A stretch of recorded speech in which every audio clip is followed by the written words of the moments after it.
और हम अचार ना बनाएं ये तो हो ही नहीं सकता। ये बहुत ही मजेदार बनता है कच्ची कैरी का अचार। 1 हफ्ते के अंदर अंदर अगर आप इसे धूप में बना कर रखेंगे तो इंशाअल्लाह ताला इसका टेस्ट बहुत ही मजेदार हो जाएगा। मगर 1 हफ्ते तक हमारे बच्चे छोड़ेंगे तब ना।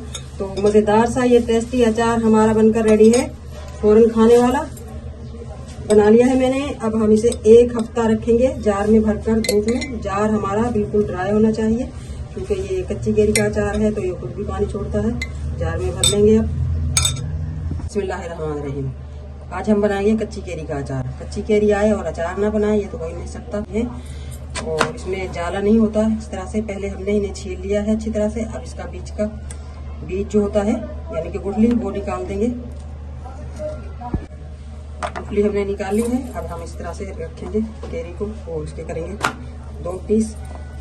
और छोटे बड़े पीस आप अपनी मर्जी से कर सकते हैं। इस तरह के चकोर से पीस कर लेंगे। किलो हमारी ये कैरी है।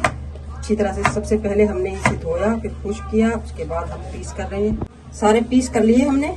पीस आप लंबाई में भी काट सकते हैं, मैंने ये छोटे छोटे किए हैं। अब आते हैं मसालों की तरफ। 1 किलो हमारी कैरी यानी कि 1 kg और 1 kg में से तकरीबन ½ kg तो ये कचरा ही निकल गया है। छीलना इसलिए जरूरी है क्योंकि ये कच्ची कैरी है तो इसका छिलका होता है कड़वा, इसलिए हमने ये छील लिया है। जब ये पक जाती है जाला बन जाता है, उसके बाद छिलका भी खट्टा हो जाता है तो ये उतारना जरूरी नहीं है। 1 टेबलस्पून कलौंजी और 1 टेबलस्पून ही मेथी दाना, 1 टीस्पून अजवाइन, ये ऑप्शनल है। अगर आपको इसका टेस्ट पसंद नहीं है आप लें ना लें। तो 2 टेबलस्पून हमने लिया है जीरा और 2 टेबलस्पून ही साबुत धनिया, 4 टेबलस्पून सौंफ। ये आ गए हमारे खड़े मसाले। इन मसालों को आप दरदरा सा पीस भी सकते हैं मगर उससे थोड़ा सा कड़वा हो जाएगा हमारा अचार, तो हम साबुत ही लेंगे।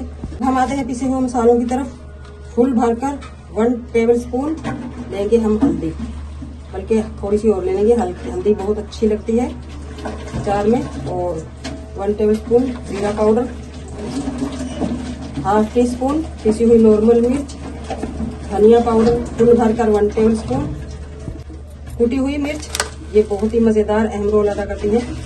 फुल भरकर 2 टेबलस्पून लेंगे, या आप बहुत स्पाइसी खाते हैं तो 3 भी ले सकते हैं।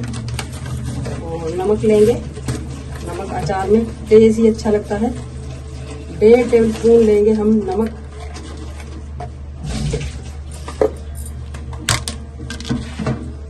कश्मीरी लाल मिर्च फुल भरकर 1 टेबलस्पून, ये कम स्पाइसी होती है, इससे आएगा बहुत ही अच्छा सा प्यारा सा कलर।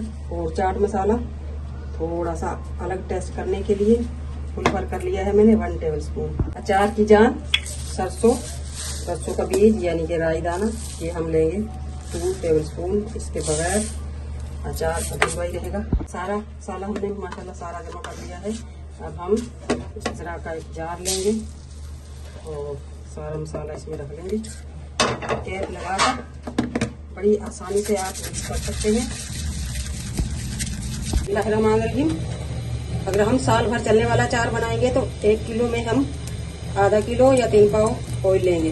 तो हम 1 हफ्ते के अंदर अंदर ये अचार खत्म कर देंगे क्योंकि कच्ची कैरी का अचार फौरन खाना होता है, या 1 हफ्ता या 1.5 हफ्ता, बस इससे ज्यादा नहीं। इसके लिए हम लेंगे तकरीबन ½ कप मैंने ये ऑयल लिया है सरसों का तेल। हम पकाएंगे, इतना पकाएंगे कि इसमें से खुशबू आने लगे। उसके बाद ठंडा करेंगे इसे। ऑयल हमारा पक चुका है और हल्का सा ठंडा हो चुका है। बस इसी तरह के नॉर्मल से ऑयल में हमने डाल दिए हैं मसाले। बहुत ज़्यादा ना नरम गरम और ना ठंडा। बोल लिए हमने, इसमें डाल लेंगे सारी कैरी और डाल देंगे। मसाले हमारे माशाल्लाह ठंडे हो चुके हैं, कैरी पर डाल लेंगे और अब करेंगे मिक्स। अचार हमारा माशाल्लाह बहुत ही प्यारा सा कलर आया है इसमें और टेस्ट भी बहुत ही अच्छा बनेगा। आज की हमारी कच्ची कैरी का अचार बनाने की रेसिपी अच्छी लगे कमेंट बॉक्स में जरूर बताइएगा। मिलते हैं इसी तरह की बहुत ही मजेदार टेस्टी रेसिपी के साथ। तब तक के लिए अल्लाह हाफिज।